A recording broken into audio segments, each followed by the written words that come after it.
Everyone, today we're gonna continue off creating the Grievous hero, and like I stated before in the last stream, this hero is Knight of Anger, so the Knight of Themis Anger. So his deck, his cards are based off being marked, which means like when you commit a crime in the story, people that commit crimes during the story are marked onto their night of judgment or their day of judgment, and these knights are the ones that pretty much are in charge of you know either warning, giving the criminals warning, sometimes punishing them, but most of the time they're pretty much just there to enforce the law to a certain extent. And this knight is pretty much a knight of anger, so he's more prone to breaking the law in order to enforce the law. So his card reflect that his mentality, you know.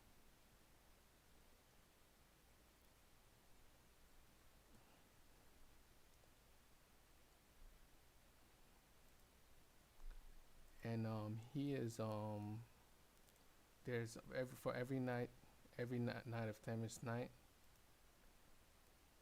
there's a Titan, because Themis is a Titan.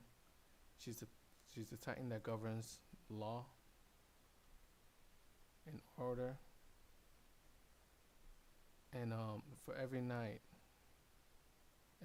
hero, there's a Titan, a daughter of Themis, that favors them. So this night, the Knight of Anger, oops, I'm trying to. So this Knight of Anger is favored by. Let me come here real quick. Card copies and logos. There we go.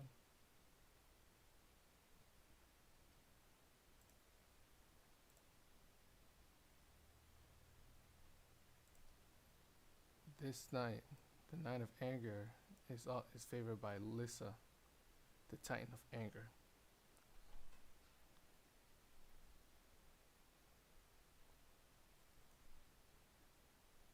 So each knight has its represented Titan, and the theme of within the cards, the theme of the card, like this card right now, is anger, righteousness. I guess that's just both of them, because her powers are based off anger.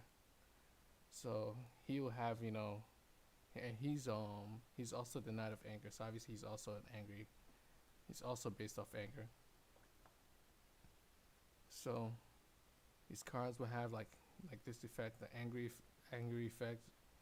So I try to include each card in the game are based off the storyline, the theme of the game itself. So each hero has its own theme, so to speak.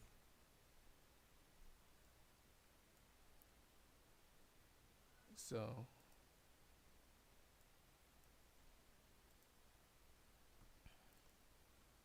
like I said before, that angry simply means that when the creature or leader that is angry is dealt damage, they can deal 1 damage to an opponent player.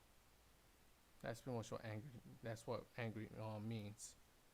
So when you see the word angry, it just means that when this card is dealt damage in a game, it can also deal you can also deal damage to an opponent player, 1 damage to an opponent player.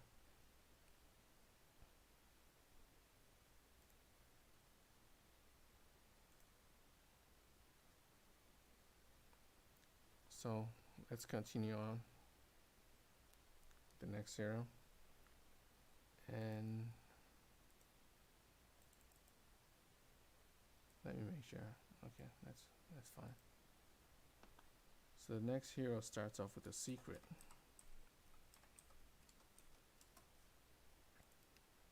And how a secret works is, let me finish off the, let me give you an example real quick through this hero. So secret, the first time that a card that's under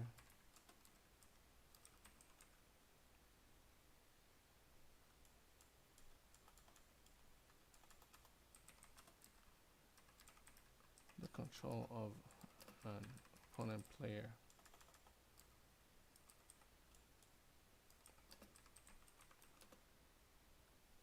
gets marked each turn, and also the first time that a marked card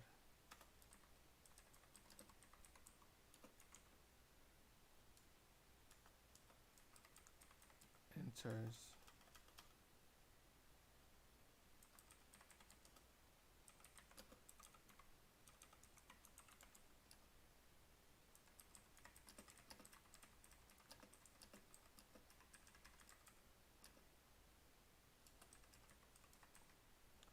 so the first time that a marked card enters the battlefield under the control of an opponent player. Oops. I guess I have to do that.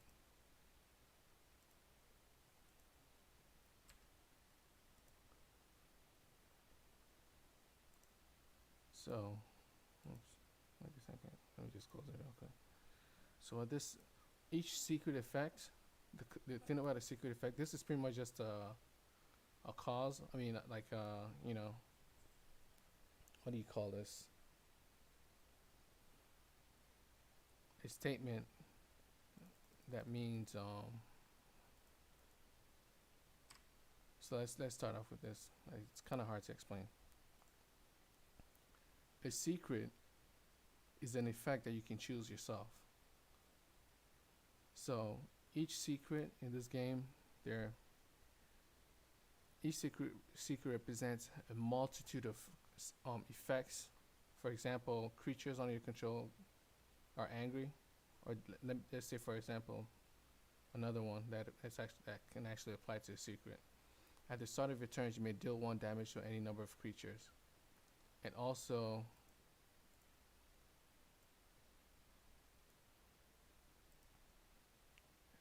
this effect. When a creature that's under your control first dies in the turn, trigger the revenue effect of a creature in your mortuary. These two are different effects. A secret represents a multitude of effects that you can choose when you play this card. So when you play this card, you can choose there's a list of effects that you can choose from. The moment a secret card enters, you play a secret card on the battlefield.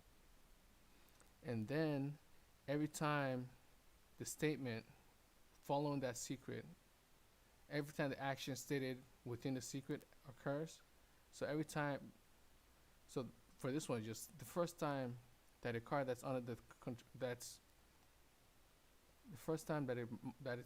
that a card that's under the control of an opponent player gets marked each turn. So the first time that occurs each turn, after you've chosen your secret, the secret gains +1 effect, or you can choose it can either gain +1 effect or +1 damage. So every time this action occurs during the game, each turn, you can either gain +1 effect or +1 damage. And how that works is, when you get +1 effect, the secret that you chose when you played this card gains +1 effect when you decide to trigger it. So when you decide to activate that secret, the effect that you chose, and you can do that anytime during the game. So and you can only do it once after you've chosen the secret. So let's say you chose this top part. So at the start of your turns, but usually secrets do not have the clause at the start of your turn. They usually just have you may deal 1 damage to any number of creatures on the battlefield. So if you play a secret and you chose this effect, you may deal 1 damage to any number of creatures on the battlefield. And then when this action occurs, when a marked card that's under the control of when a card that's under the control of the player gets marked, if an opponent player gets marked, the first time each turn, you can gain +1 effect or +1 damage. +1 effect just increases the number of targets. Let's say anything that +1 effect increases the numbers that aren't related to dealing damage, and +1 damage increases the numbers that are directly related to dealing damage. So for example, if this effect, bottom effect, when a creature that's under your control first dies in a turn gains +1 effect, it gains trigger. It says when a creature under your first dies in a turn, trigger the revenant effect of a creature in your mortuary. If this effect gains +1 effect, that means when this effect triggers, you may trigger the revenant effect of up to 2 creatures instead of 1. Now you've gained +1 effect. Now you've increased the number of creatures you can possibly target to 2 in your mortuary. And if this one gains +1 damage, you can see that if this one gains +1 effect, you may deal 1 damage to any number of creatures. You already have the effect, the ability to deal as many. You already have the ability to choose as many creatures as possible. So if you gain +1, if this effect gains +1 effect, it's useless. But if this effect that says you may deal 1 damage to any number of creatures on the battlefield gains +1 damage, then you may deal up to 2 damage. You can choose. You can deal 1 damage or 2 damage to any number of creatures on the battlefield. And you get to choose for each creature. So you can deal 1 damage to one creature, 2 damage to a different creature, 1 damage to another creature. So when you play this card, there will be a multitude of effects for you to choose from. And then each time this occurs, the actions up here, stated here, occurs, you get to increase the effect or the damage of the card by 1. So each time this occurs, you increase it by 1, +1 effect. So you have to just note it down that now your secret has +1 effect, or it has +1 damage. And then anytime during the game, you can just decide, okay, I want to trigger this secret now. I want this, the actions of this secret to be played out. And then, if you've gained +1 damage like 4 or 5 times during the whole, the course of a game, now you can deal 5 damage or less to any number of creatures on the battlefield. So that's how the secret mechanism works. So it gives you more freedom in choosing your effects, and also it's also harder to play, to defend against. So you always, with so many if choices to choose from the secrets, it makes it fun. Trying to figure out what your opponent's secret is, what you think your opponent's secret is, how you want to play, how you think you might be able to play, around it. Because the opponent only gains +1 effect, +1 damage when this action occurs on the battlefield. So if you try to stop this action from occurring, the secret is useless. But if you can make this action occur once every turn, then the secret can become very, very powerful. And once you decide to trigger it, you can pretty much you may even be able to win the game, that same turn or a few turns after. So that's how secret works. It's a new mechanic that's coming with the Knights of Themys expansion. It's not really in the game right now, and I'm planning to include at least a few secrets, and then slowly, as as more expansions come up, I'll add more secrets to the game. So secrets will be like a long-term feature of the game that just keeps increasing, and that also makes it makes that mechanic even much better, because the more effects you can choose, the more fun the game becomes, and the more fun that mechanic becomes, because it becomes harder and harder to to defend against, to play around against. At the same time, the only you can also play around against, play around it simply by not triggering the action that's stated, directly in front of it.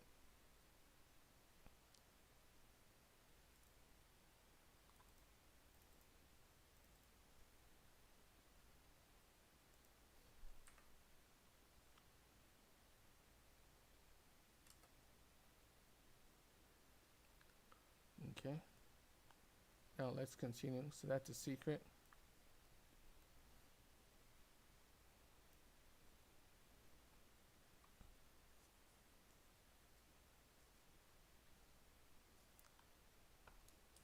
So the next, let's work on the abilities. So the first abilities states the first creature that enters the battlefield under your control each turn gains +1 defense points.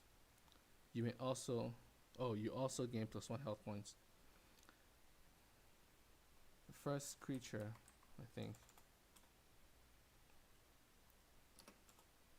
First creature that enters the battlefield under your control each turn gains +1 DP, or defense points. You also gain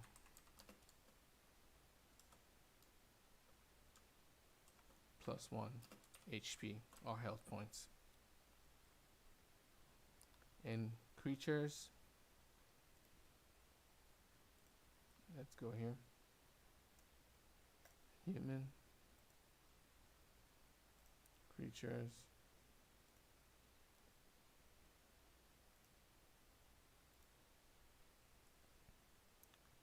So creatures have attack points, defense points, and health points. And this is a great creature, and this is a regular creature. So I've stated it in the previous stream. And on my YouTube channel, you can also I pretty much just I think there's a highlight of it on my Twitch stream too. So if you want to see it, you can go there. If you want to find out, you can go there. The difference between a creature and a great creature, they're pretty much the same. They have the same name, the same crystal cost, but the difference between a creature and a great creature is that a great creature has, this is a regular creature, just a creature, a regular creature. A great creature has a title belt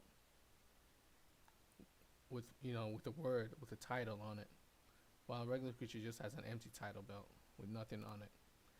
A great creature has effects in their effects description boxes. A regular creature doesn't. A great creature has higher stats sometimes, or not, while a regular creature only has its base stat. And a great creature is the stats of a great creature are based off the crystal cost, the name, everything of a great creature is based off the regular creature version, because they're one and the same. You can only have 3 copies of a creature of a card with the same name, even if it's a great creature or a regular creature. You can only have 3 copies of a card with the same name in your deck before a game begins. So those copies could be regular. You can have all 3 copies. The 3 copies of a brilliant commander in your deck could be all this copy, or you can have only 1 of these, 2 of these in your deck, or you can have all 3 of these in your deck. You can put all 3 copies of this in your deck. So they're technically the same card, but they're just different. It's just a different version of the same card, and they're also different great creatures as well. So you're not stuck with just one great creature.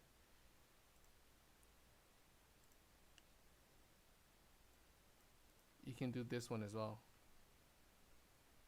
See how this one has +1 attack, +1 health, and this one is just exactly just like the regular creature version, simply because some creatures are more powerful.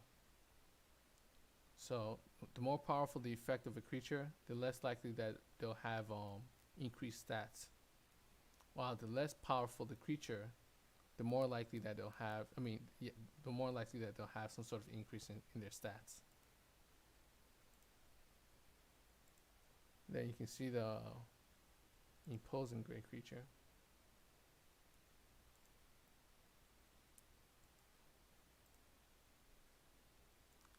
See how it has 9 health? 9 defense points. So this is attack points. This is defense points, and this is health points. So it has 9 defense points, while this one has 0. But it has taunt. That means it can't attack. It can neither attack nor block other creatures. That it can neither attack players or creatures or anything that has taunt. It can neither attack, or neither can it defend against attacking creatures and attacking leaders. Only leaders can be attacked unless the creature has taunt. Then only the creature can be attacked. So when while a creature with taunt can be the only target of an attack while it's on the battlefield. So if I play a creature with taunt, your opponents can only attack that creature and not me. My opponents can only attack that creature and not me. So but at the same time, that creature with taunt can neither attack nor can it block. So how blocking works is, if a creature attacks me or a leader attacks me, I can have the creatures on my side block the attacker. That way the attacker is not attacking me directly. While with the creature with taunt, the attackers cannot attack me, they must attack the creature with taunt. So it's not the same as being blocked, because they're attacking the card with taunt directly. Then if I have other creatures with me, other creatures on the board other than the taunt creature, I can block those attackers. So the creature with taunt, or the card with taunt, takes my place as an attack target. So that's pretty much how that mechanism works. So I think we just went a bit off, but let's continue. So the last effect is, at the start of your turns, you may move a creature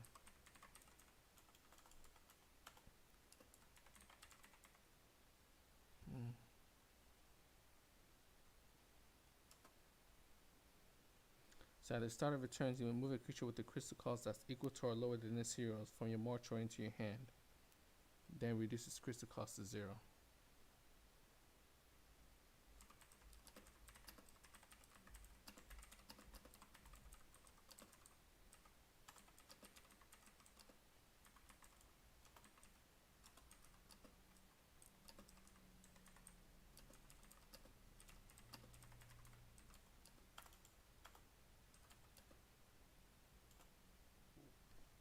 Excuse me.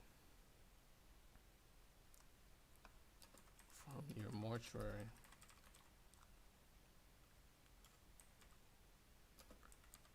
into your hand.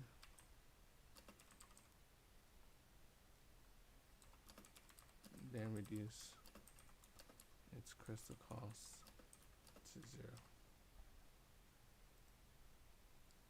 So let me close this and try to,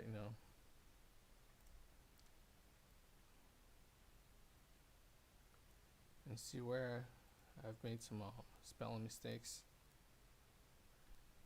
So the first time that a card that's under your control, I guess I can change this, make it a bit harder, a bit easier. The first time a card that's under your control, okay, I'll move this up to see how. Okay, that fits. That fits in the box right here.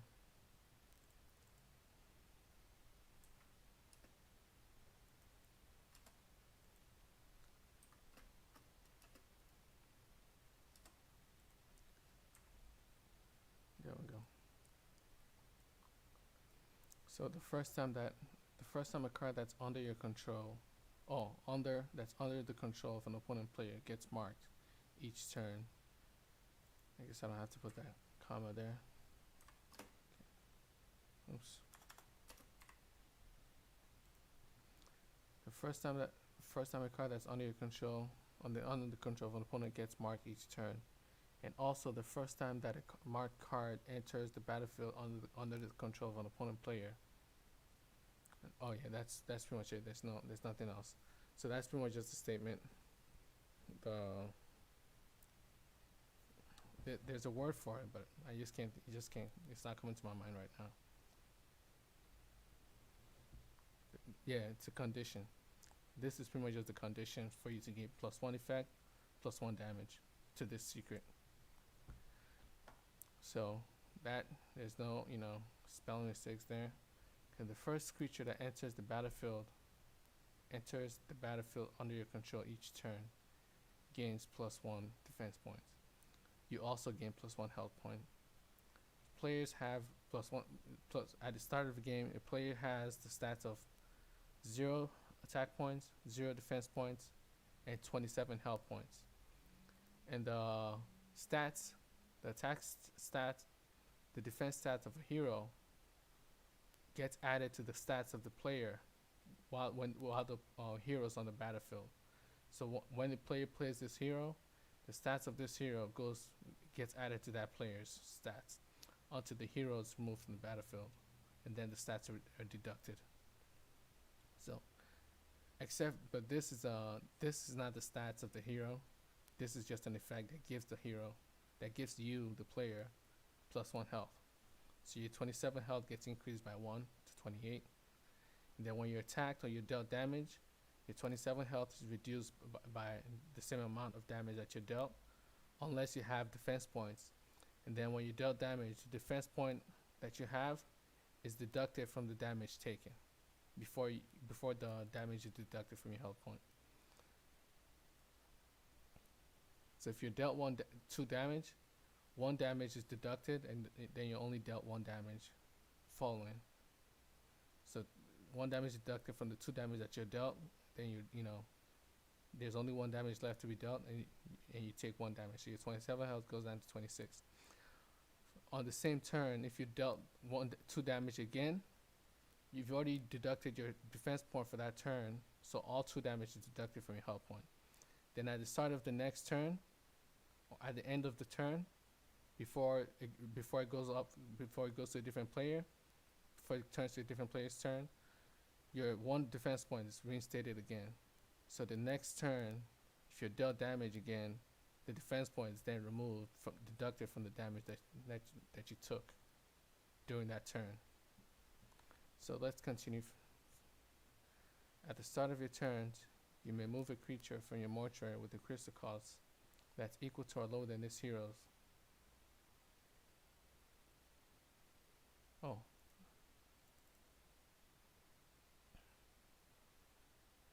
You may move a creature from your mortuary with a crystal cost that's equal to or lower than this hero's. I don't have to do for your mortuary again, into your hand.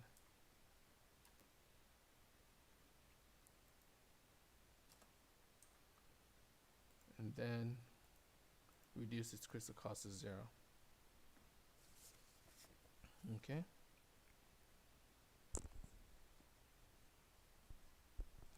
And now that the effects of this hero is done, I'm okay with it. And I'm also looking right now, I'm looking at what can increase for each different, because each advanced cards have 4 copies, especially heroes. They have 4 copies: a common, a rare, a unique, and a brilliant. So while creating the effect, I have to find out, figure out what part of the effect I should increase for each copy. So the effects get stronger as for each individual copy. So the effects of a rare are 1 point stronger than the effects of the common. The effects of a unique are 1 point stronger than the effects of a rare, but 2 points stronger than the effects of the common. And then the brilliant effect, the brilliant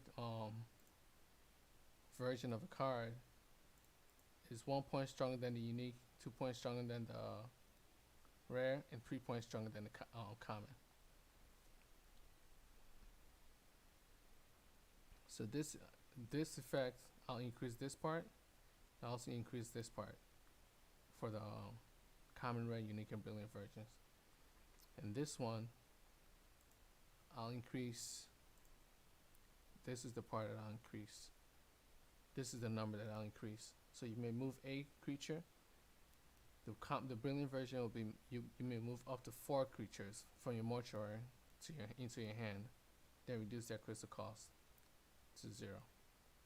So before that, let's work on the stats. So after I finish working on the effects, so the effects are pretty much the most important part of the hero. And then after I get the effect that I actually like, I'll try to work the attack points, defense points, then the crystal costs. You know, I try to morph fit them to the effect itself. So I don't start with the crystal costs and attack points. I start with the effects, because that's pretty much the main aspect of a card. That's pretty much one of the defining features of a hero, are the effects of that hero.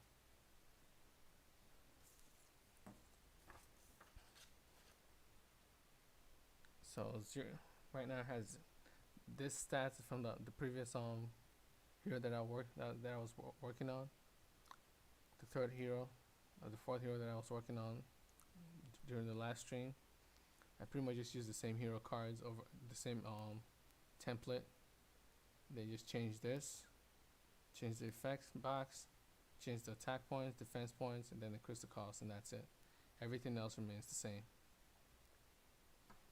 I don't have to recreate the whole, the entire card, the entire image all over again for each, each hero.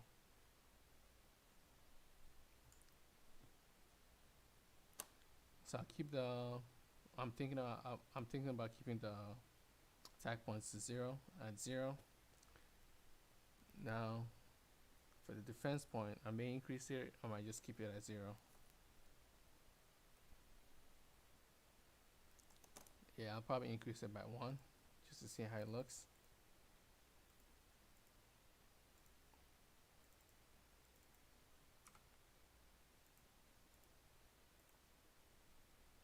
And now for the crystal costs.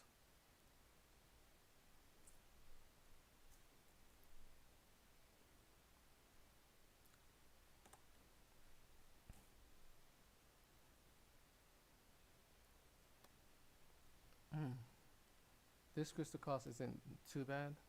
I don't think it is.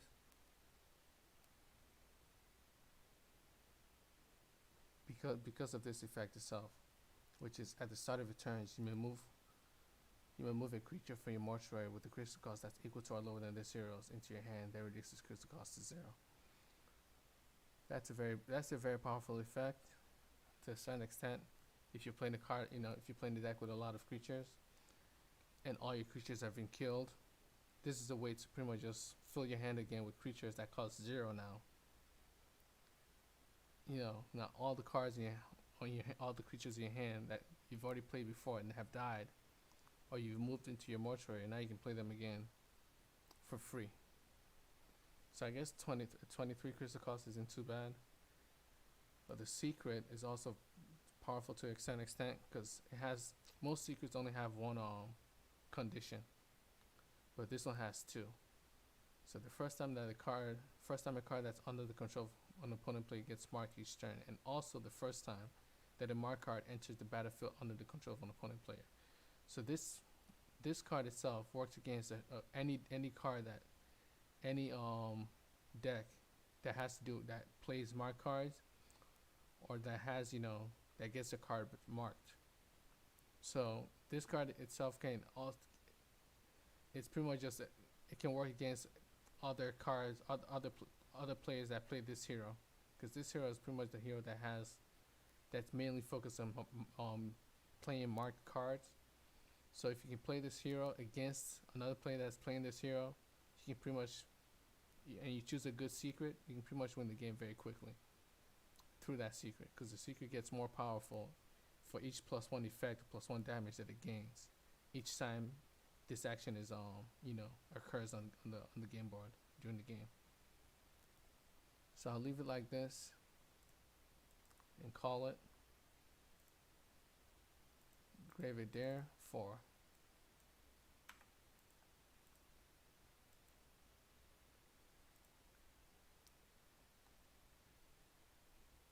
And now I go up to pretty much just change it from the common to the brilliant, and then work my way down. So, because the common and the brilliant share the same color scheme to a certain extent,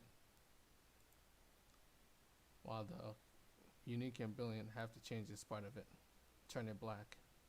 So the common and brilliant and common have white, the rare and unique have black. A black colored hero. So I'm not going to increase any of the stats because it already has effects that I can increase. So that's usually how it works. Either I can increase the effects of a card, or if the effects can't be increased, I increase the stats of the card. It's +4, +4, and then up to 4.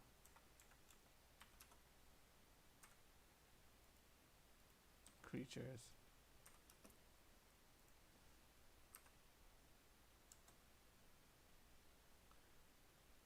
With a crystal cost that's equal to or lower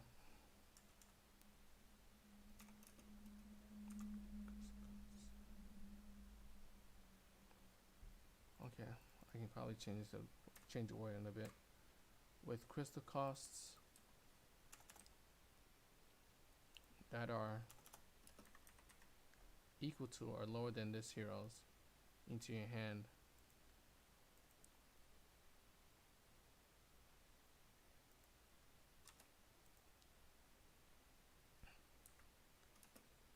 then reduce their crystal costs.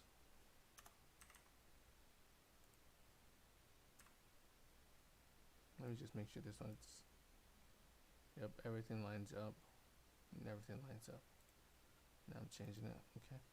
So at the start of your turns, I think this will fit there, so it doesn't look as awkward.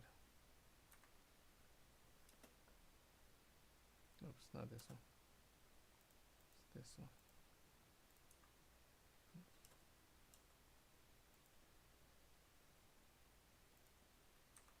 Let's see if that fits. Yep, it does fit.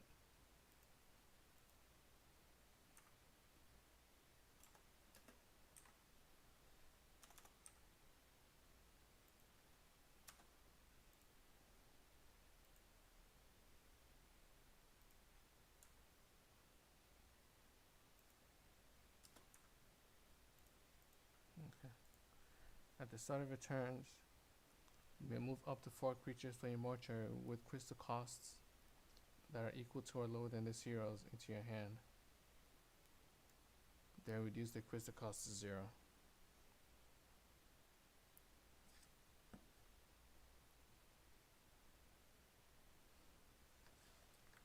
I think this works fine. Then I'll just have to save it as a brilliant version.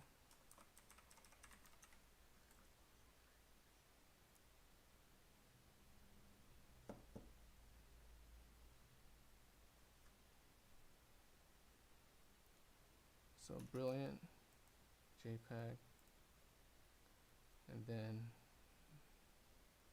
now for the unique.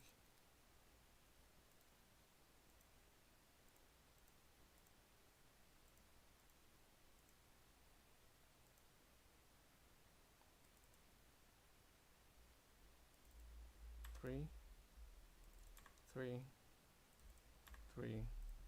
then save. So that's it. To kind of, once I've pretty much figured it out, how I'm gonna increase the numbers, what stats these are, creating the other versions are much easier. But usually when it comes to simple stats like this, I usually start from the common and then just go up to the brilliant. But there are some effects that I have to start from the rare.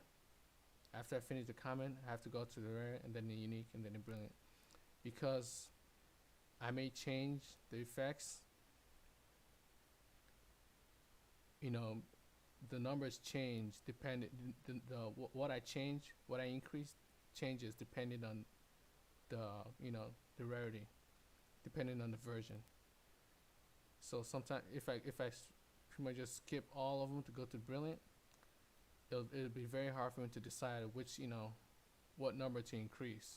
But if I start from common and then go to the next, then figure out what number to increase, and then go to the next and figure out what number to increase, it makes it much easier.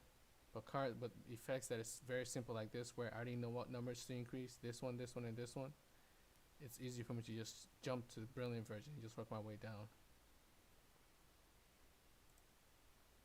So save as.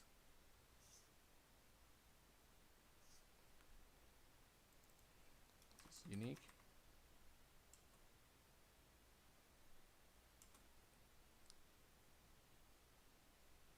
And then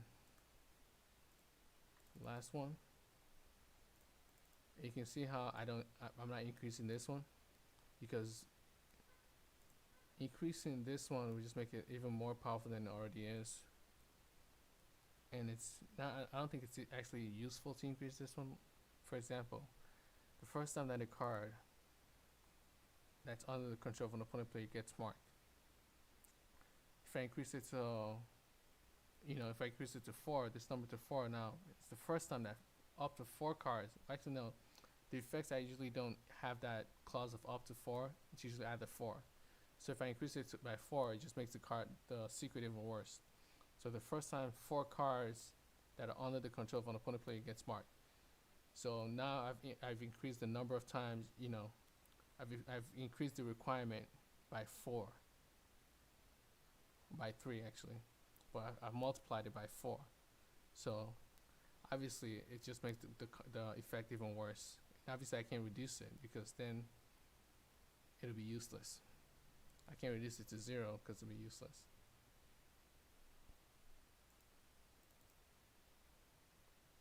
So now for the rare version, 2, 2. See how it goes from 4, 3, 2. That's how it is. From common version is usually 1, like a creature, 1 creature. The rare version is 2 creatures, then 3 creatures, and then 4 creatures.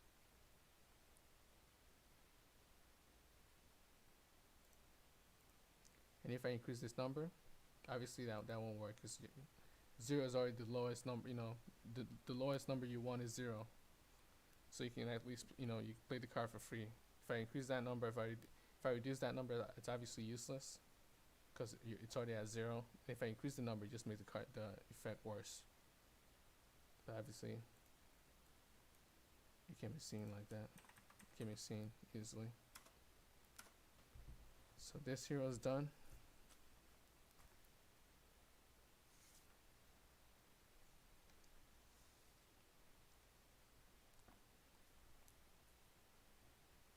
And now, let's work on the next hero. The next copy of this hero.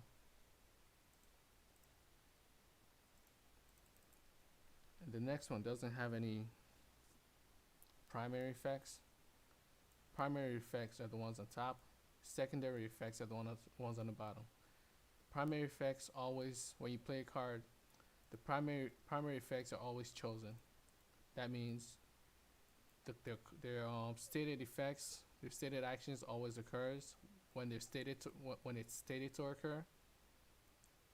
Depending on the effect. If the effect says at the start of a turn deals X damage to a creature, the primary effect states that, then at the start of a turn it always occurs. The secondary effects are effects that you choose. The secondary effects are also called abilities. So the abilities or the secondary effects are things that you choose. When you play this card on the battlefield, you can choose this effect depending on this this condition right here. If you control a lightning or light domain, entry 2. So you can choose 2 effects, or if you don't control a lightning or light domain, either one, if you don't control none of them, then you can only choose 1 effect. And you don't have to choose any effects at all. You can play the card and just have this as the only thing that's gonna happen while this card is on the battlefield. So that's pretty much how the game works. Is there are effects that always occurs when you play a card, then there are effects that you get to choose on. And the effects that you get to choose on are called abilities or secondary effects because they're secondary to the primary effects of a card. So let's work on the second. This card only has secondary effects or abilities. So I have to remove this part. It doesn't have a secret.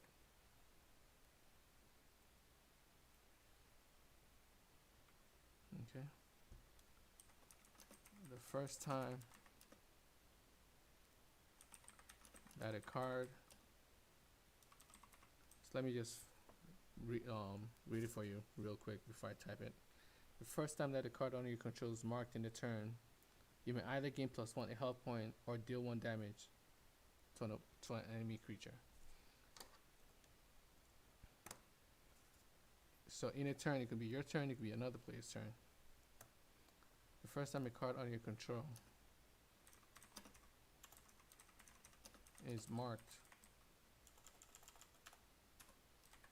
in a turn,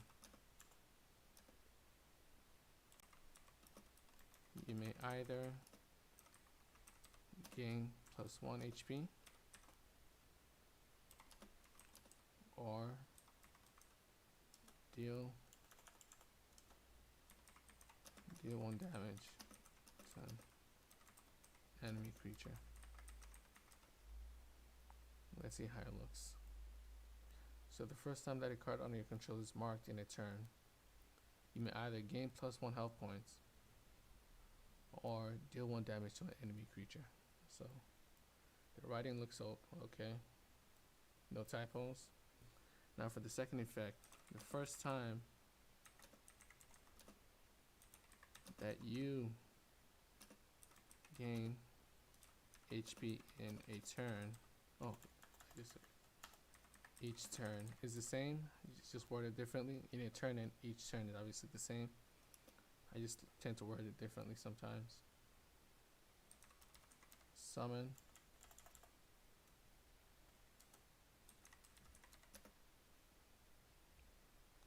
at 1 crystal cost.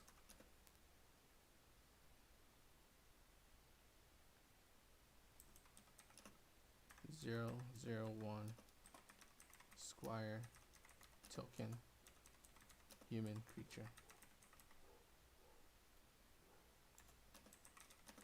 with your choice of warrior or ethereal. Click save and close.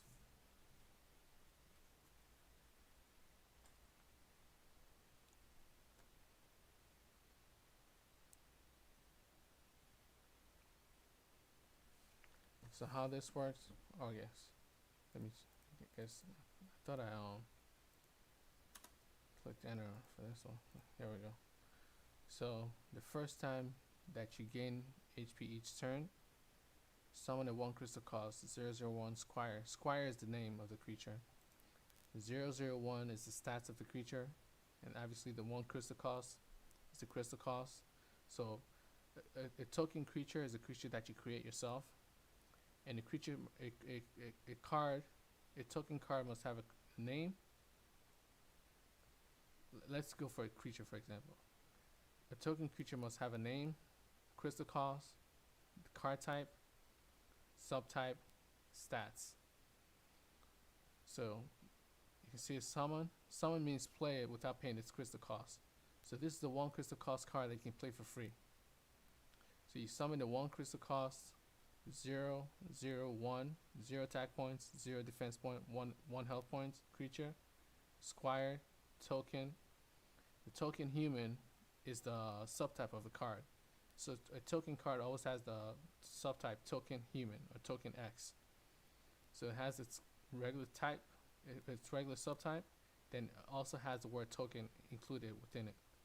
So instead of being just a human, it'll be a token human.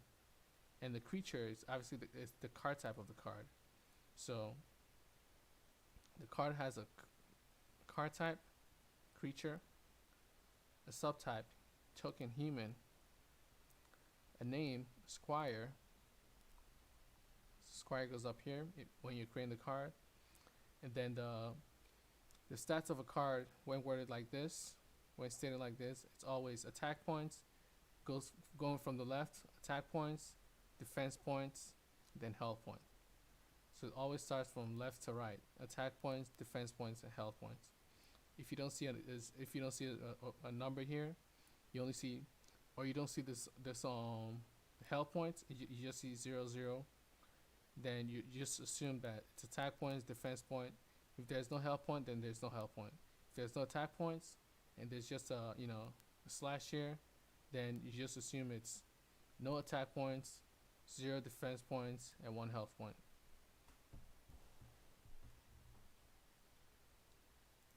So let me make this fit a bit so it looks a bit better.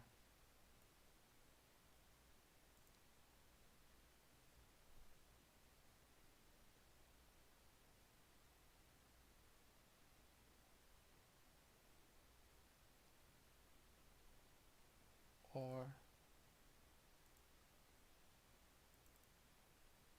let me just move things around a bit to see how it looks. Okay, summon fits.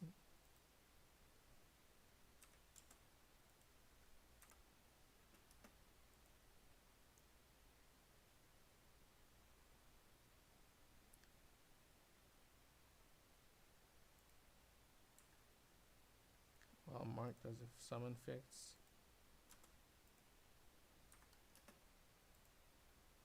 I think this looks a bit better.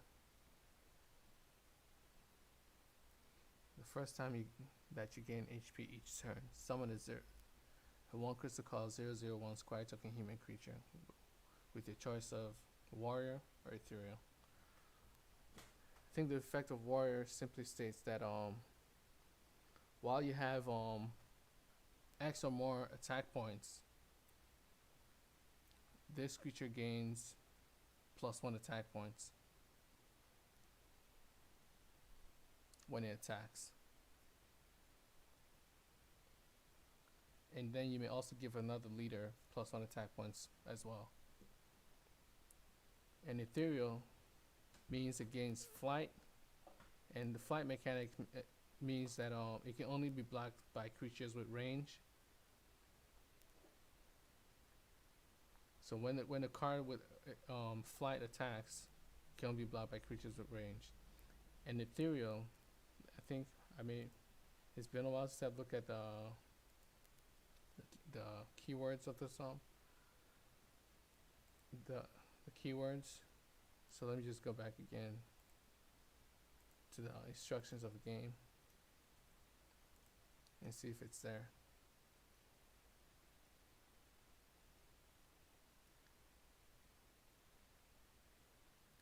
Okay, there we go. Game details and keywords. Oops.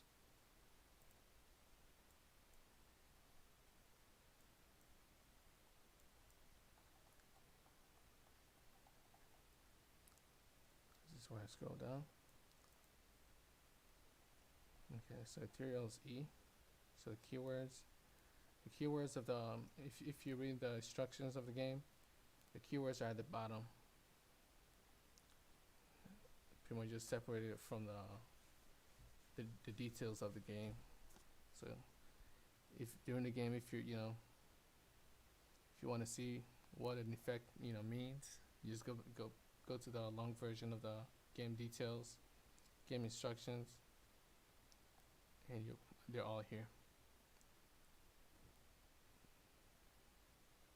So let's go to ethereal.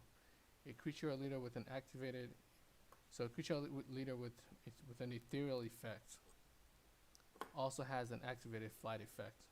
When a creature or leader with an activated ethereal effect attacks with another creature or leader with an activated flight effect, effects can be activated or deactivated.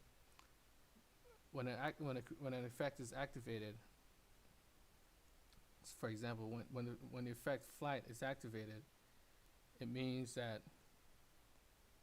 let's go to flight. When a card, when a creature or leader with flight is activated, it can only be blocked when it attacks by creatures with activated flight or range effects when it attacks. While if it's deactivated, something occurs to it, and another effect deactivates it, then it pretty much just loses that effect, completely while it's deactivated. So it's just an activated effect. It's when it's actually occurring, when it's actually in effect, and when it's deactivated, then it's not in effect anymore. It's just like a regular, it's just it goes away until it's activated again. So when a creature with an ethereal effect attacks with another creature or leader with activated flight effect,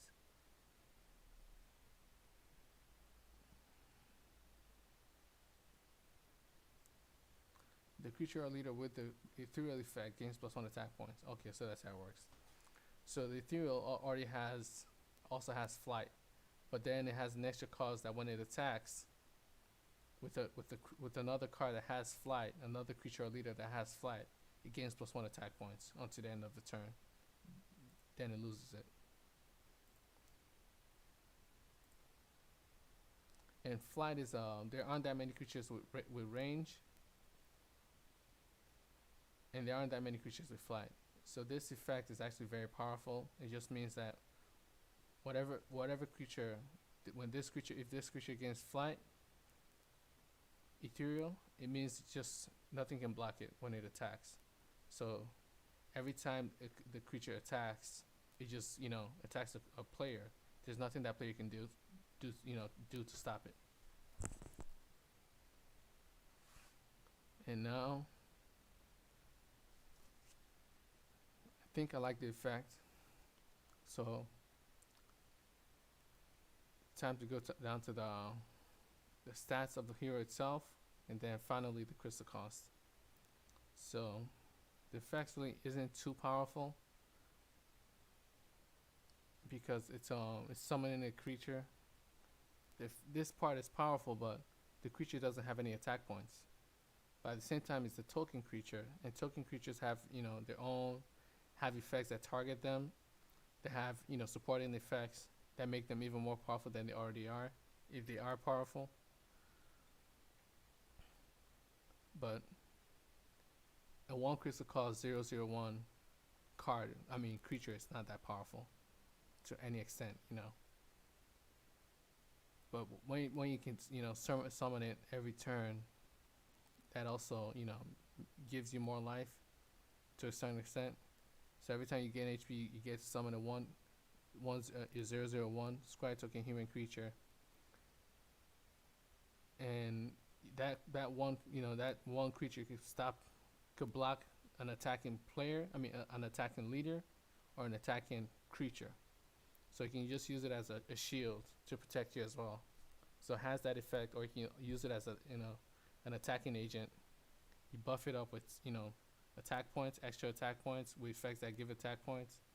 And then you have a creature with flight that has a lot of attack points and can be blocked, or can rarely be blocked, unless you're dealing with another hero that's exactly like this that your opponent has. So let's go to the stats. Let me see what I think I want to give the stats now.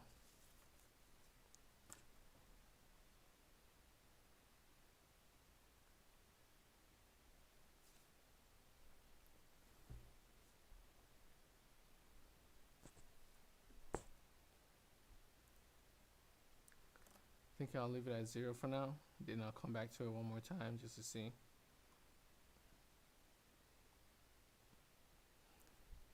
And then I'll work on the crystal cost and then come back.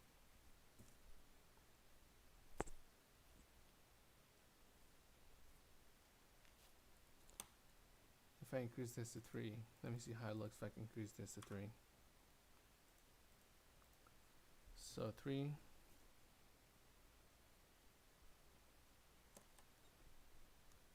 Or 2.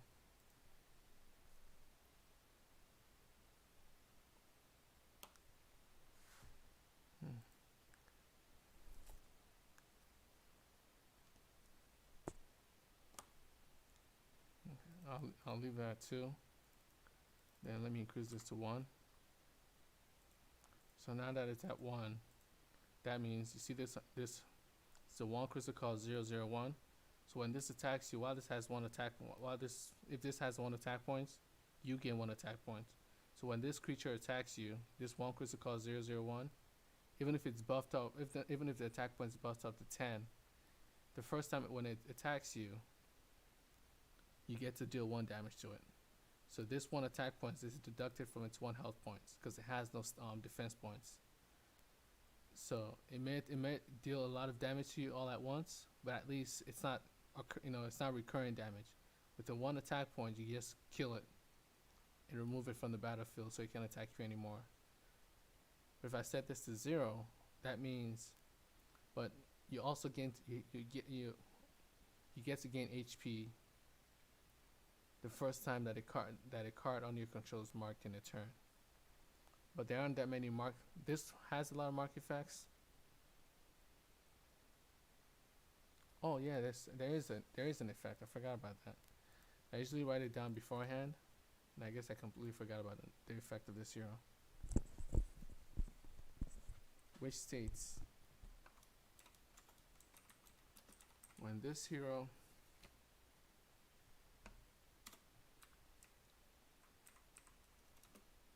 it's not really that powerful of an effect, it might not even be useful to a certain extent. When this hero enters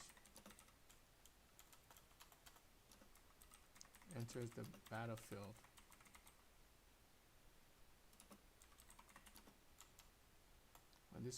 battlefield, put a mark on it.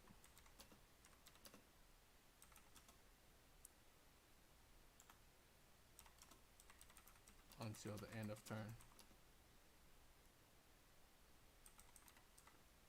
So that's pretty much just the effect itself.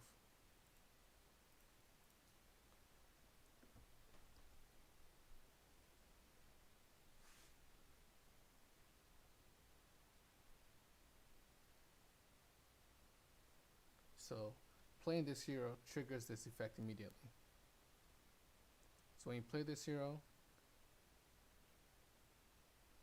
and you activate these effects, and then you put a mark on this hero, then this effect pretty much just states that the first time that a card under your control is marked, which is usually the first time you play this hero, unless you've already marked the card beforehand before you play this hero. If you've already marked a card during the same turn before you play this hero, then obviously this won't work because it's not the first time that this card is going to be marked. A card is going to be marked during your turn. But if the first time the card is marked is when you play this hero, because you put a mark on this hero after you play it, then the mark is removed at the end of turn. Then you immediately gain +1 health points, or deal 1 damage to an enemy creature. If you gain +1 health points, then you can summon as 1 crystal called 001. So these two effects work very well together. So the first time you play this hero, you can gain +1 health points, and you can summon a token creature. Or you can deal 1 damage to an enemy creature and just get rid of it. So it's not really a bad effect.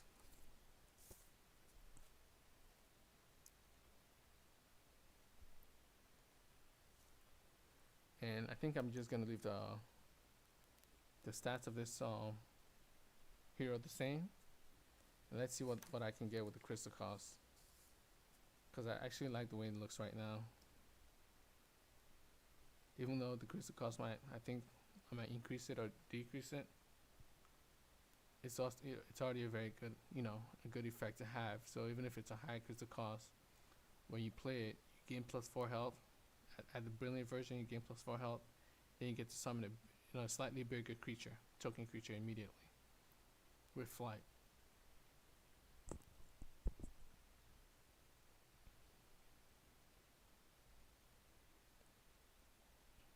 So let's go to the crystal cost tab or layer, and then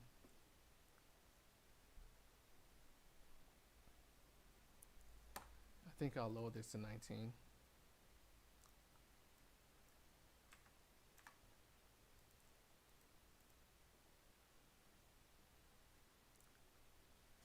because immediately after you play it, you can gain +1 health, and you get to deal with, you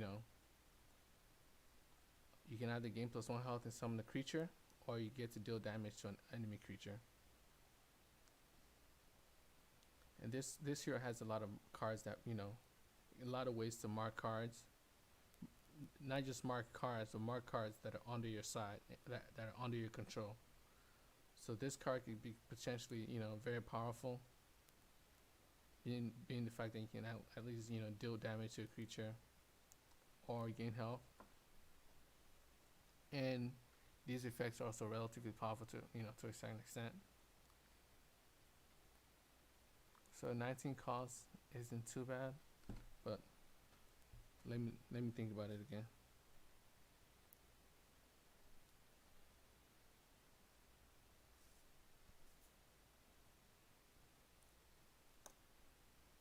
Yeah, I'll leave it at a 19 cost because these effects seem, innocent, but I'm the one that, designed the game, so I relatively, I know to a certain extent how powerful a card can be, even though an effect can be, even though it doesn't really seem that powerful when you're looking at it. When you include all the other cards of the expansion, and also all the other cards of the other expansions, you can tell how, especially when, not only just that, you have common, rare, unique, and brilliant versions. You have great creatures that also help reduce the crystal cost of cards. You have crystals that help you, cheat out higher cost cards very quickly.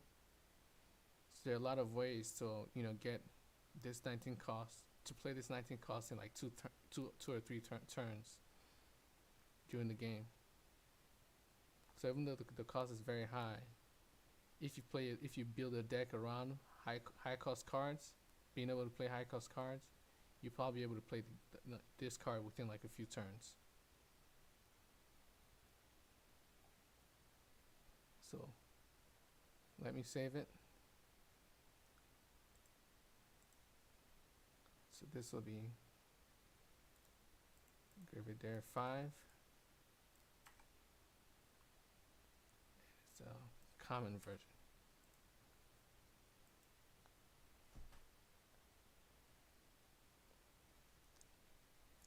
And then this is where, because I have to choose each time, which stat to increase. I don't tend to increase all the numbers all at once when it comes to the stats of creatures. Because if I increase this to 1/1/1 for the rare version, you can see how it now has two extra stats instead of one. And now it has 1 attack points, 1 defense points, and 1 health point. So it's much harder to kill now compared to just having 1 stat. So let me come here, turn this dark. I can also just copy and paste. Just copy this and call it the dark version. So dark stats, that's usually what I do. But since that's usually what I do when I have to do, when I have to change the color of multiple letters. But since it's only one, I usually just tend to just leave it like that and just change it manually each time.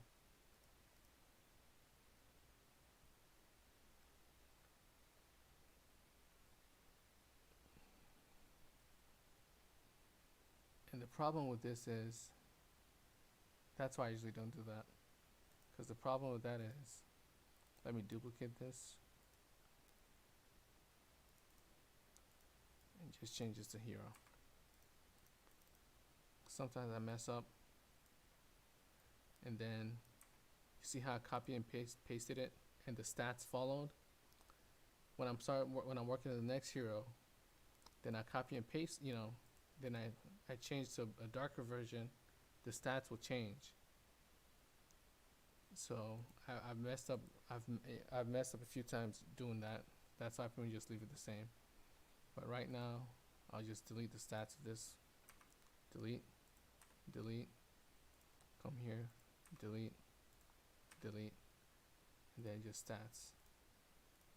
So the stats will be in your own layer, then the hero words will be their own layer.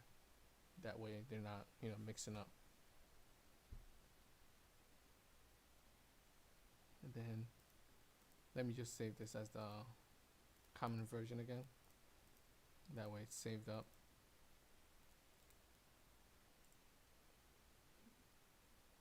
And why I saved it is because each version has its own creator file. So in case I want to work on the rare version of a card, I just go to the rare creator file of it and fix whatever I need to fix, then move on. That way I'm not starting from the common version and working my way back up again. And now let's move to the rare version.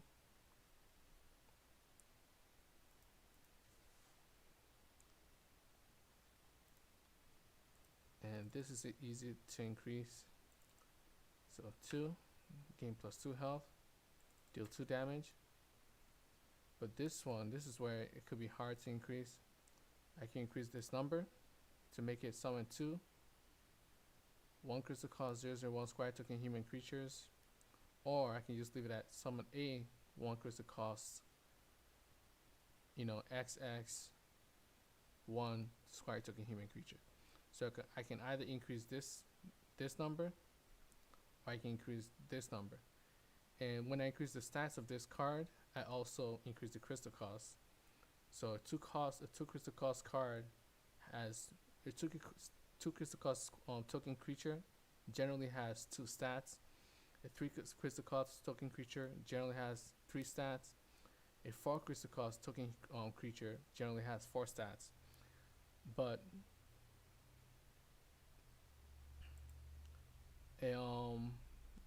let's go to creatures real quick. Card backs up. There's a difference between token creatures and regular creatures, because a 2 crystal cost token creature has 2 stats. Sorry about that. A 2 crystal cost token creature has 2 stats, but a 2 crystal cost regular creature, a token creature is also a regular creature, but it's a token regular creature. It's not all token creatures, but most token creatures are regular creatures.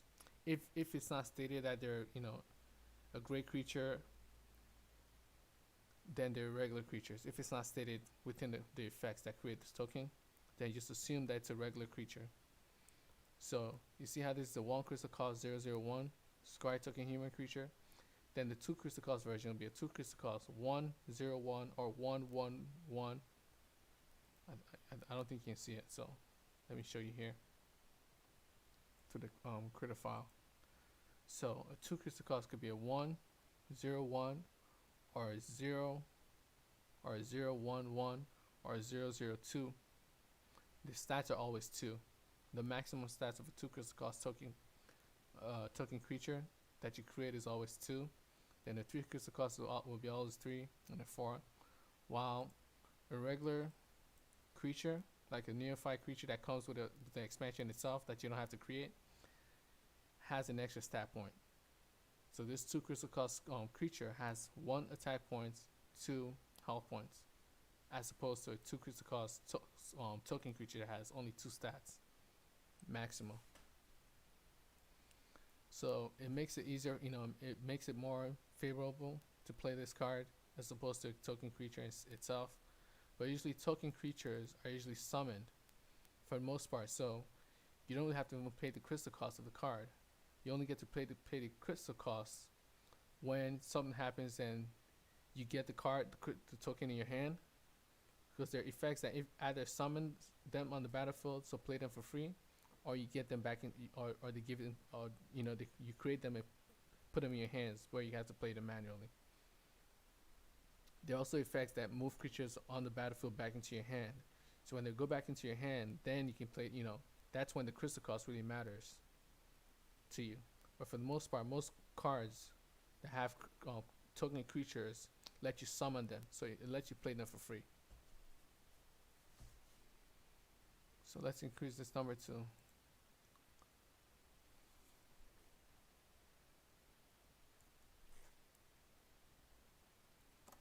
okay. So I'm thinking, since this effect is not too bad,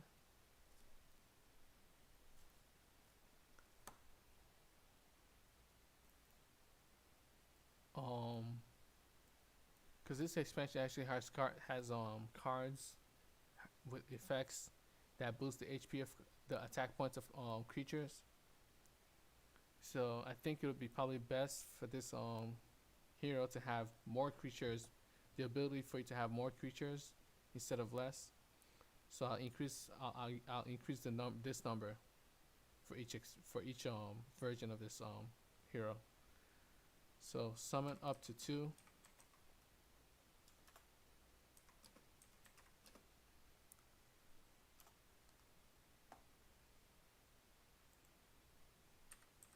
Squire token human creatures.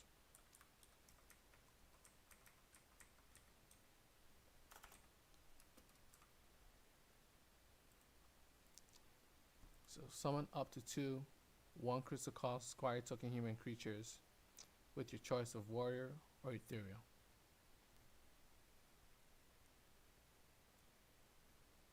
So I guess I'll just leave it like that. You see, this is why when it comes to something like this where I'm having a tougher choice deciding what to increase, I just follow the slow increments of each version of the card instead of switching, going from common to brilliant immediately.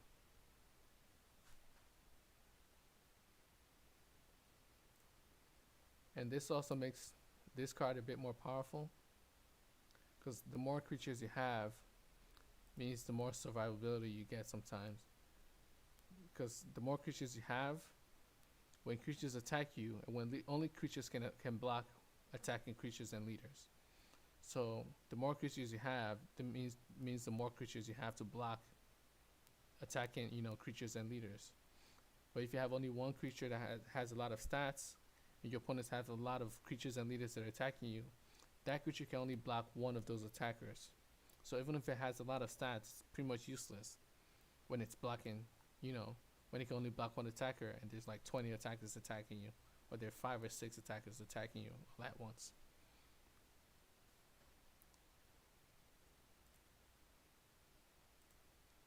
So I'll save this as a rare version.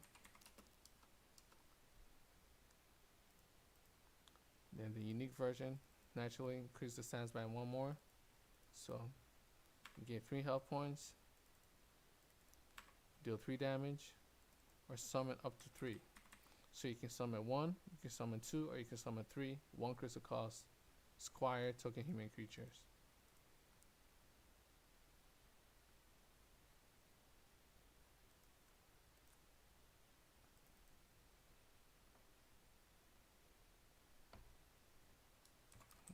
Unique.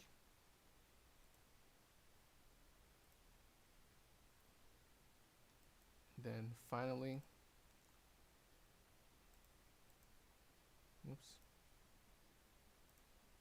brilliant version. And the brilliant version is usually the most powerful. It also shows you why the card has a high crystal cost. Because when you see the common version of the card, you think this card really, this effect is not really that powerful. So why does it cost 20? Why does it cost 19? It's because it's not just the common version that that I have to work with. I also have to work with a brilliant version that you can also choose to add to your deck. You don't have to have a common card in your deck. You can have all the copies of this hero be brilliant if you want to. So let's go over the mechanic again. So when you play this card, you get to put a mark on it. When you put a mark on it, this effect triggers, because the first time that the card under your control is marked. So if this is the first time that you've put a mark on the card, when for that turn, during the turn that you play this hero, you can either gain +4 health points or deal 4 damage to an enemy creature. If you decide to gain +4 health points, then this effect, the bottom effect, triggers. Now you've gained plus 4 health points, and you've summoned 4, you know, token creatures at the same time, just from playing this card. And then the creature has warrior or ethereal. So these creatures have flight. It's one thing to have, summon a token creature by itself. It's another thing when the creature actually has an effect to it. Because token creatures can be very, very powerful. There's actually a hero, Gatharigo, from the previous expansion, the Garthar's Welcoming expansion. That's pretty much just all about token creatures. Let's go here, and let me show you one of his skills.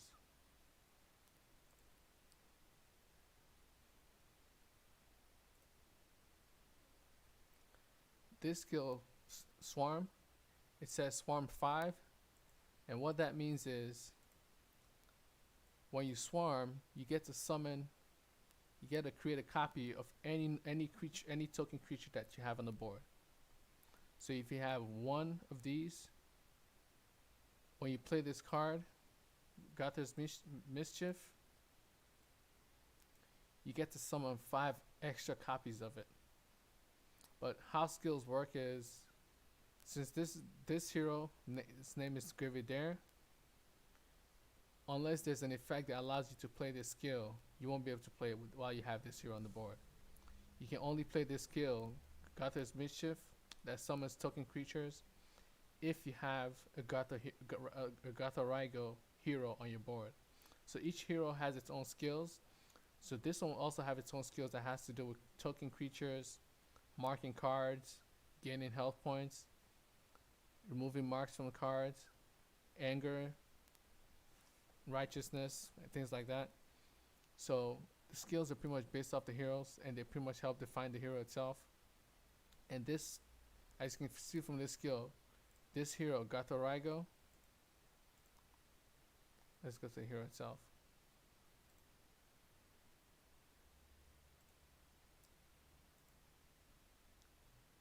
Has to do with token creatures.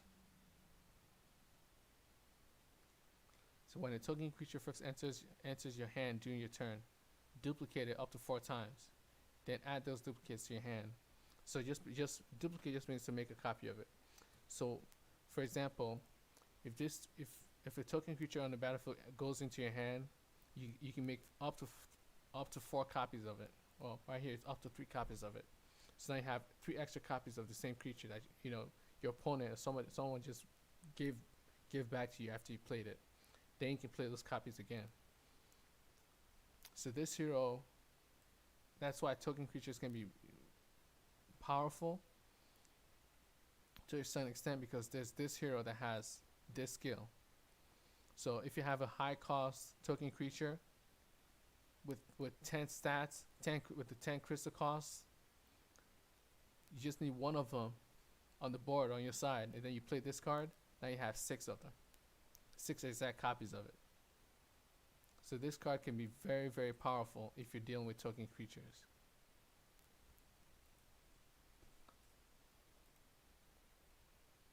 And it also has, there's also a different hero that actually, oh yeah, there's endless. Let's see this one.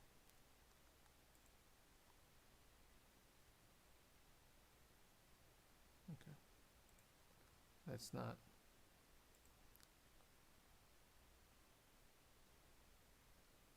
There we go. There's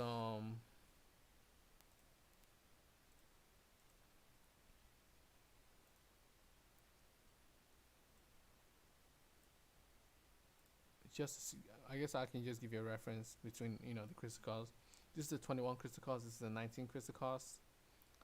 And you can see how this one allows you to summon a bunch of creatures, while this one allows you to summon at the start of your turns. You may summon as a 1 crystal cost 001. In 1 crystal cost, oh yeah, never mind. You can either summon 1001, so 0 attack points, 0 defense points, 4 health points, 10031, or 1 301 sprawling token right creature. So at the start of a turn, you get to choose which one to summon.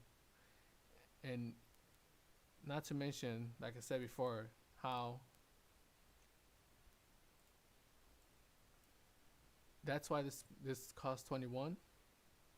And then at the end of your turns, if you control 6 or more token right creatures, give all token creatures you control +1 attack points. So all you need now is all you have to do when you play this is summon one of these. Play Garth's Mischief that swarms 5. Now you have 6 of these. Then at the end of your turn, all of them gain +3 attack points.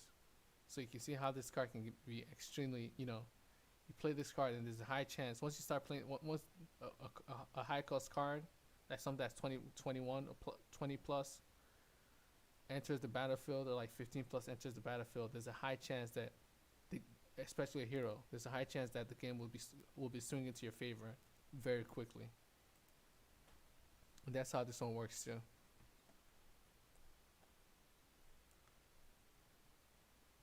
I don't think I've saved this. Nope, I haven't. So the brilliant version.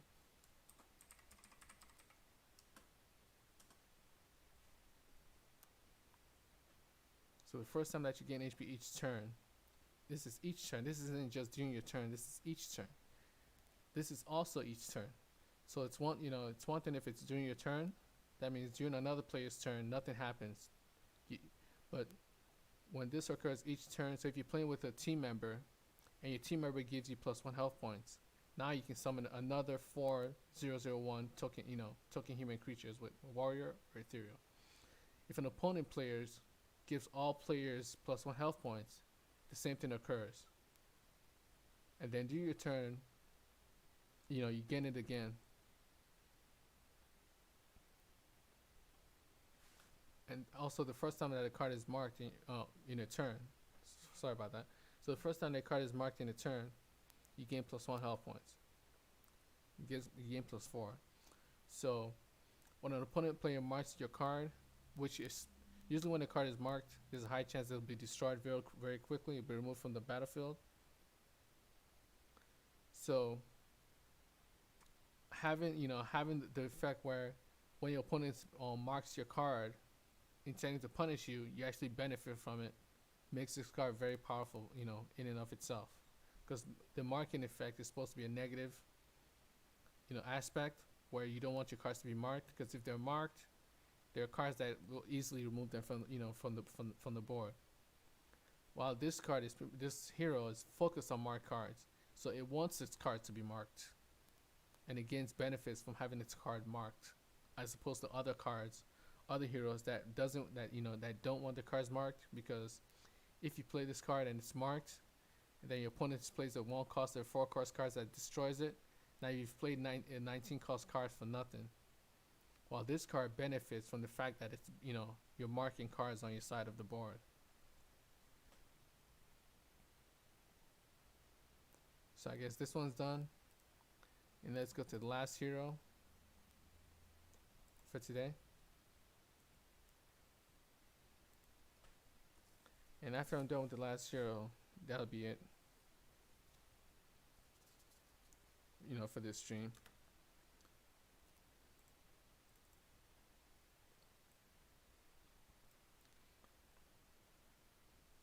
So this starts off with a reanimate effect. And the reanimate just simply states that when you play this card, you can summon one token creature from your mortuary. So your mortuary is a discard pile. Cards that die in the battlefield go into the mortuary. So when you summon this, when you play this card, you can summon one creature, or a given number of creatures from your mortuary to the battlefield. With the creature's crystal cost has to be 19 or lower. So it has to be the crystal cost of the hero or lower, the card or lower. And most token creatures have a maximum of, most of them have a maximum of 4 crystal costs. So this card this effect on this card just pretty much means that when you play it, if you play in a deck that has a lot of token creatures, and one or two of them have died, you can just bring them back on the board when you play this card. And then that's one of the effects. The other effects is creatures under your control are marked while they are under your control.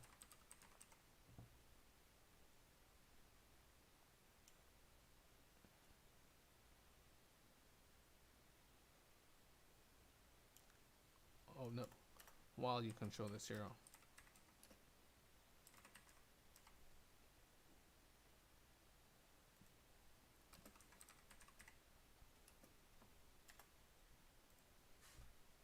So that's the next effect. Creatures under your control are marked while you control this hero. So obviously you don't want your creatures to be marked, but this hero is actually, like I said before, it works with the mark him mechanic. So the more marked cards you have, the better.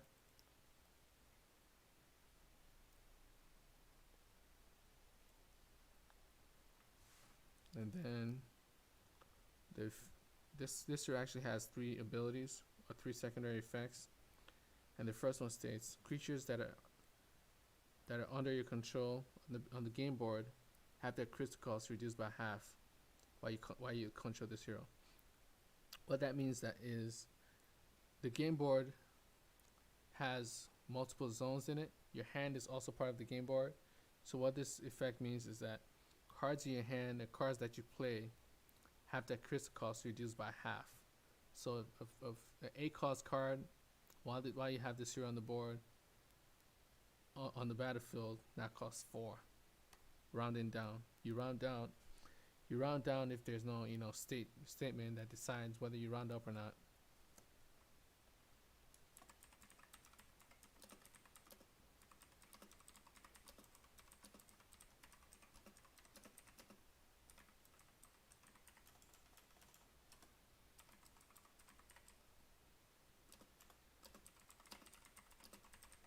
The crystal costs reduced by half.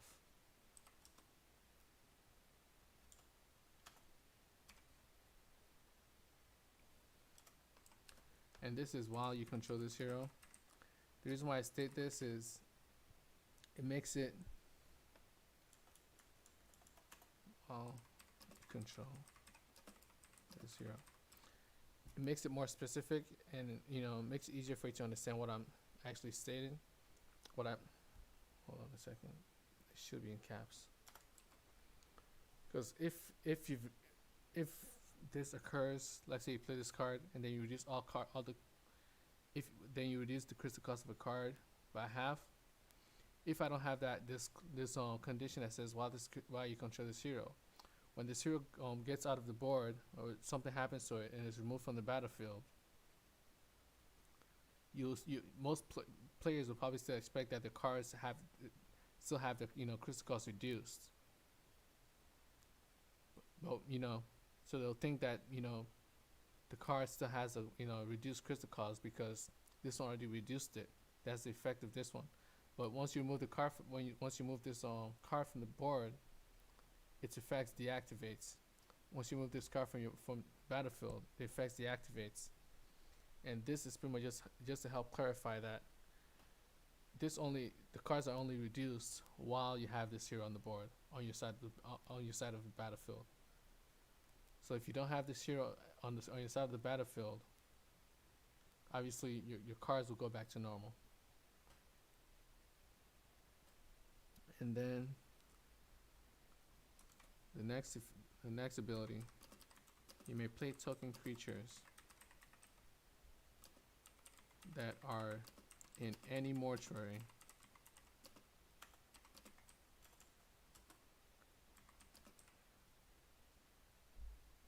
as if they are in your hand. So not only are the cards in your hand reduced by half. The cards in your mortuary are also reduced by half, because the cards, you, a mortuary is also part of the game board.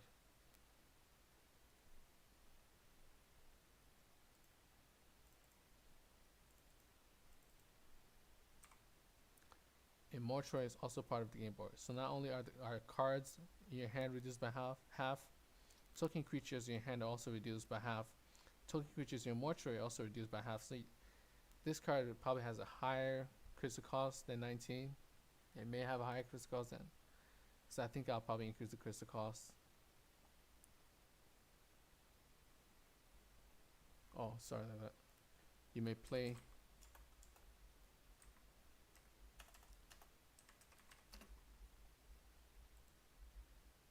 Okay.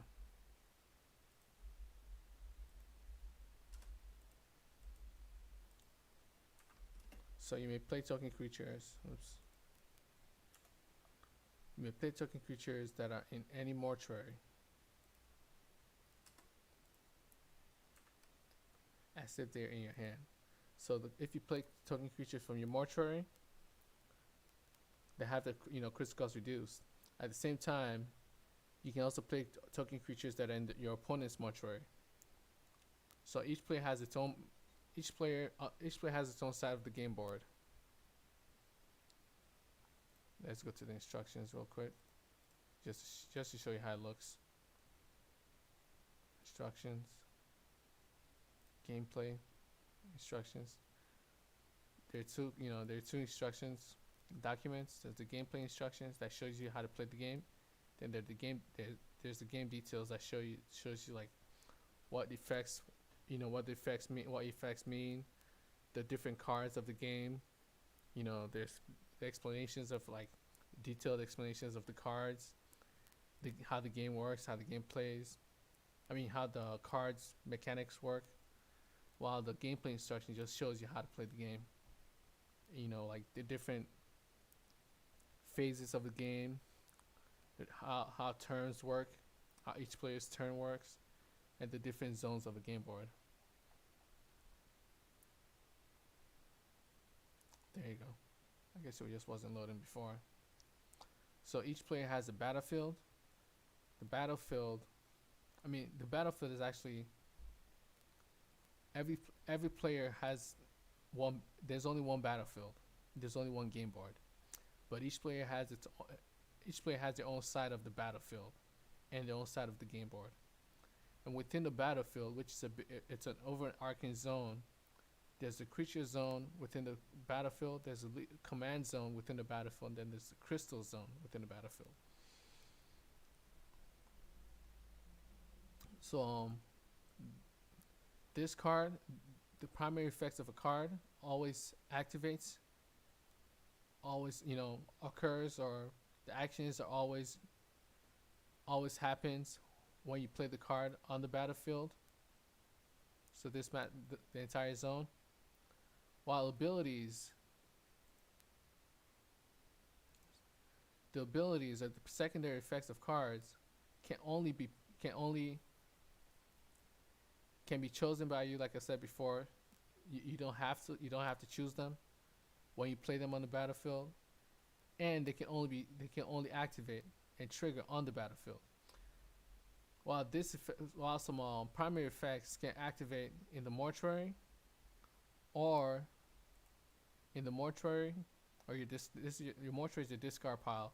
So when cards die on the battlefield, or when they're killed on the battlefield, or when they're destroyed on the battlefield, or when they're replaced on the battlefield, they go into your mortuary. Your deck is where you get cards from. So your cards go from your deck to your hand. At the start of the game, you draw a certain number of cards from your deck, and then you play those cards onto the battlefield. And that's where the effects trigger and actions occur.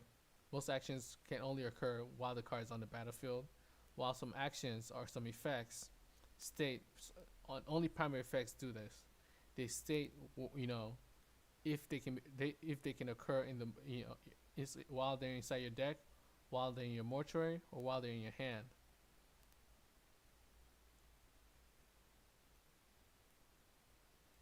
So that's the difference between primary effects and secondary effects. primary effects can, some of them can trigger in your mortuary, in your hand, on the in your deck, or on the battlefield. While secondary effects or abilities can only trigger while the card is on the battlefield. So this is how the zone of a game board looks like. So each player has their own section. So this will be your section of the game board, your part of the battlefield. Then the opponent player will have their own section and part. And you can pretty much move these any way you want. You can have both the mortuary and the deck next to each other.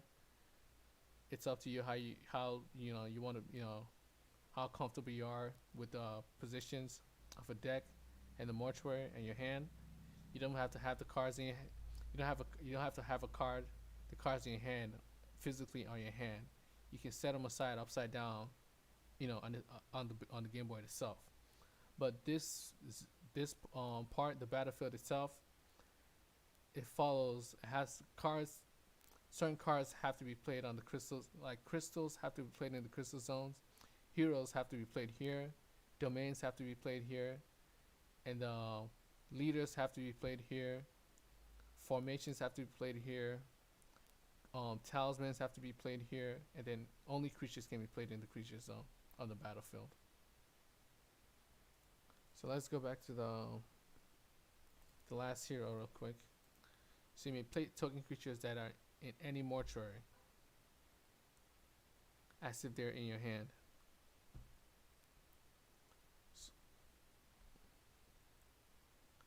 And this effect doesn't have anything that it can increase, for the common, for the rare, unique, and brilliant versions.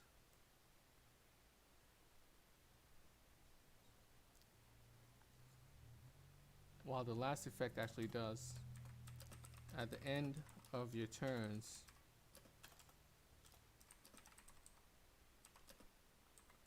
add a regular token copy of a creature on the battlefield. So this means it could be any creature on the battlefield, and the battlefield is shared between all players. So you can add a copy. What the regular token copy means is that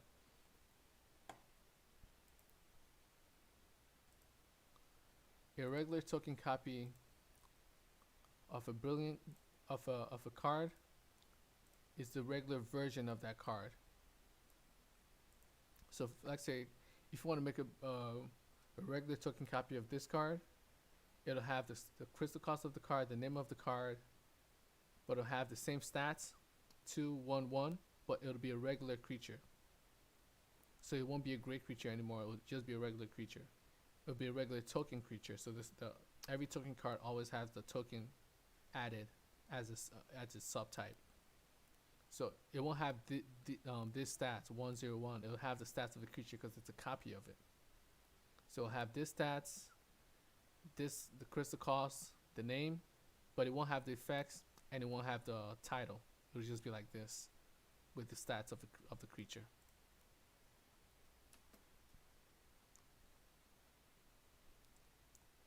Into your hand. So this means literally make a copy of any creature on the battlefield and add it to your hand without the creature's stats or title. That's what the regular means. It means that you strip it of its title, you strip it of its effects, you strip it of its rarity, which is brilliant, and you're left with its crystal cost, its name, its stats 214, and then it has an extra token in its subtype, so it's a token human creature. So at the end of your turns, add a regular token copy of a creature on the battlefield into your hand. Then this one, creatures under your control are marked while you control this hero. So even though you have all these effects, all this powerful effects, the fact that your cards are marked means they're easily removed from the battlefield, in and of itself. So you have all this, benefits, but a huge downside. Because if you're playing against a card that has a bunch of, cards that destroy marked cards, has a bunch of effects that destroy marked cards. Now, even if you have it, you're playing your cards very, cheaply, they can still be, removed very easily. But at the same time, it also has the awesome effect that you can actually play cards from your mortuary. So even if they remove them from the battlefield because they're marked, you can play them again as if they're in your hand.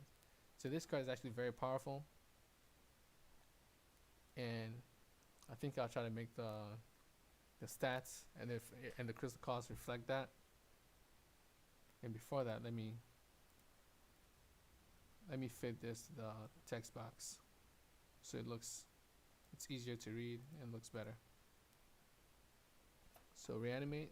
So the moment you play this card, you get to bring a creature from your mortuary immediately. Get to summon it immediately from your mortuary to the battlefield, a token creature. And then you can play any token creature from your mortuary. And the costs are reduced by half if you're playing it from your mortuary. And now let's work on the stats. I like the effects. I didn't see any typos. Now, let me think about what stats to give it.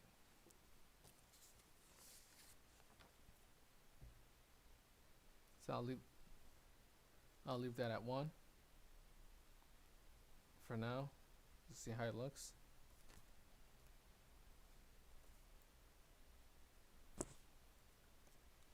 Then let me change this to 1. So 1 1.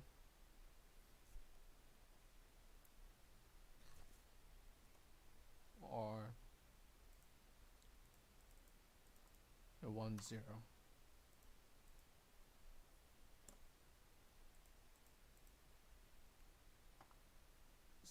I guess a 1 0 works much better because you already have the option to play creatures anytime you want. So chances are you're not going to be getting attacked that often after you play this hero. Even if you are attacked, you probably have creatures to block, to block the attackers. Then when those creatures die during your turn, your next turn you can play them again. So giving it more stats will only make me increase the crystal cost even more. So I guess I'll just leave it like this, and let's see, what I make the crystal cost.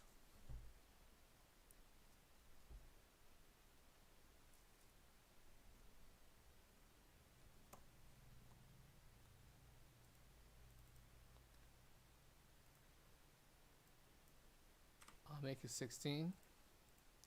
So it's a bit lower than the previous one, but it's lower than the previous one simply because of this effect. Creatures under your control are marked while you control this hero.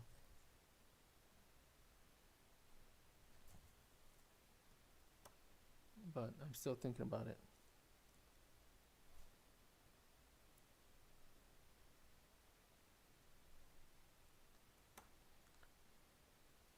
Let me save it first, because this is probably kind of hard to,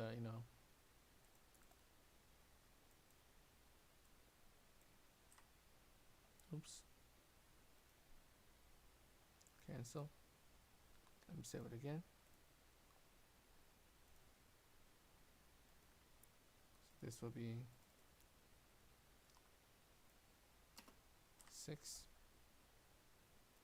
This is the common version.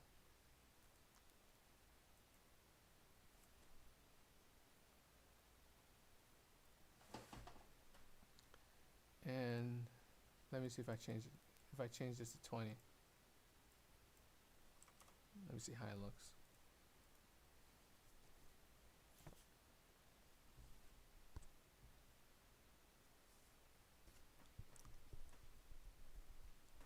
Because I'll probably end up increasing this number as well as this number.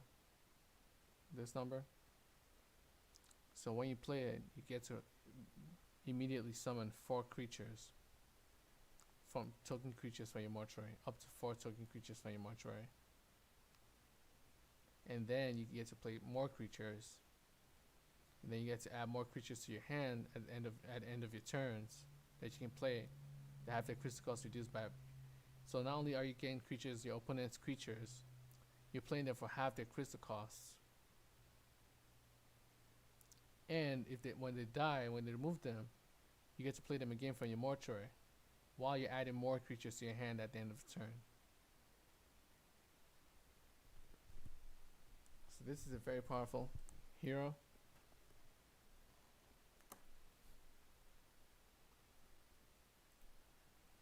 I'm thinking it's either 16, to make it easier to play, or I can make it 20 and just 16. I guess 16 is still a high cost, and I'll leave it like that for now. Then I'll come back again and work on it.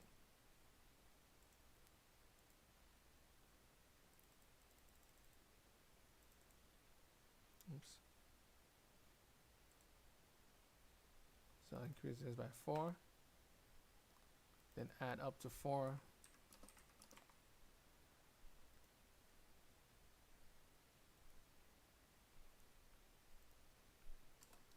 Regular token copies of a creature on the battlefield into your hand.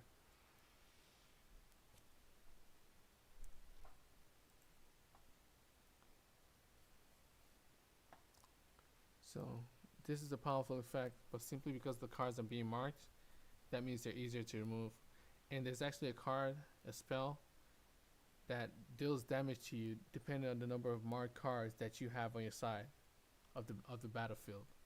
So this card can be punished heavily if your opponents play that card, and you flooded your board with a bunch of marked creatures. Then your opponent plays a card that deals 1 to 4 damage to you for every marked card on your side of the battlefield. So you can pretty much lose the game in one turn, simply for having too many creatures on the board because of this hero.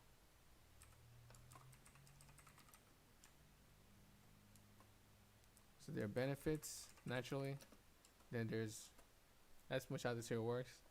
The benefit is the cards are relatively more powerful, but the downside is they're more brittle. They're easier to be removed, easier to be countered. So you just get to choose. It's more like it's more risky. It's more risky of a hero to play. But it'll probably be a lot of fun for a lot of players that prefer this type of relatively fast-paced or relatively powerful heroes with huge downsides. There are probably some games where you just know you've already lost, simply because you're playing against a deck that just counters this archetype.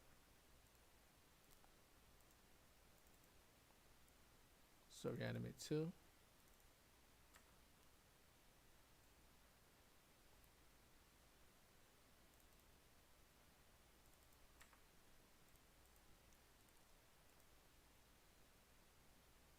Oh, that's why I messed up. Add up to 2 regular token copies. There we go, copies of a creature in mortuary. Of a creature on the battlefield into your hand. So I just have to redo this one again. This is the rare version. And then let's work on the unique.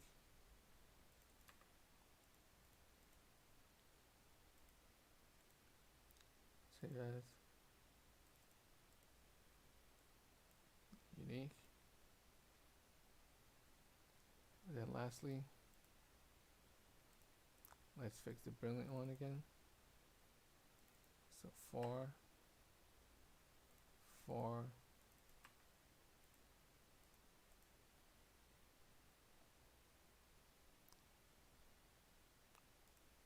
then save as. So yeah, this effect is actually very powerful. the effect that states you may play token creatures that are in any mortuary as if they're in your hands. Because now you're messing with someone else's, another player's mortuary. If they have, some sort of synergy with their mortuary, now you're messing with the mortuary and the token creatures, which can, pretty much ruin a player's deck, a player's, gameplay, simply by taking the cards, being able to play the cards that, they're planning on playing before them.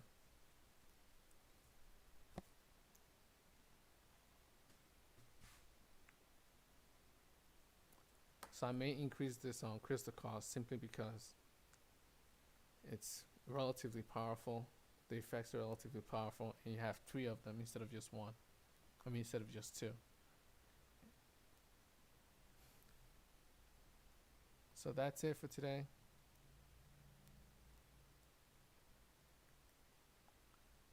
I finally finished up that hero.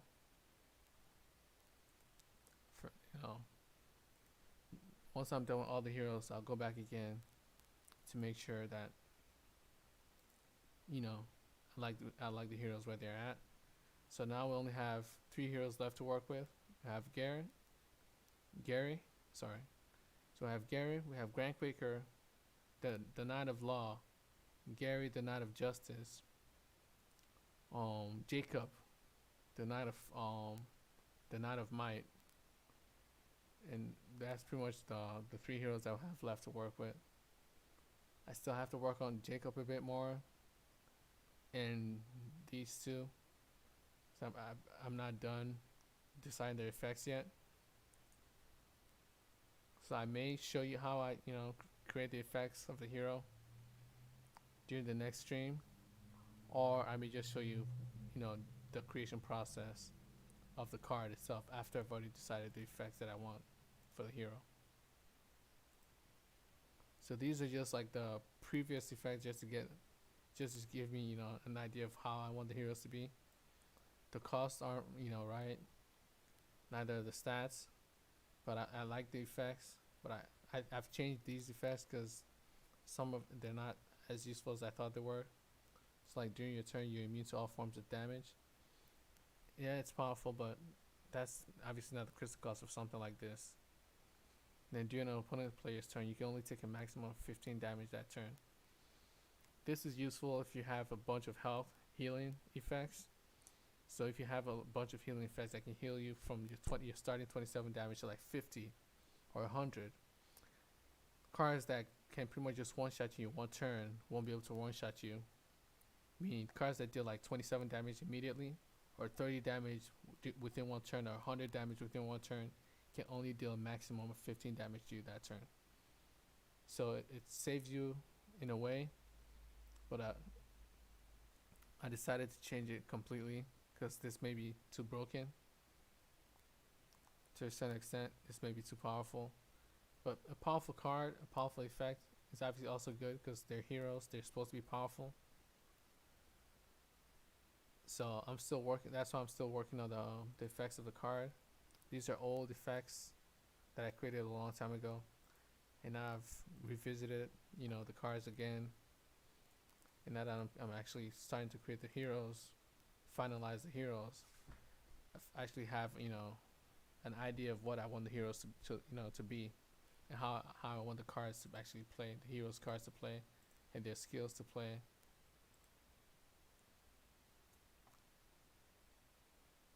So this is the Knight of Justice, and probably the next time I'll either be working on the effects themselves with you guys, or I already have the effects done, and then we can start working on the the cards themselves, turning them into cards. So 4 heroes done, Emmanuel done, Karamia done, Gravid, and Verto, and now there's only 3 left.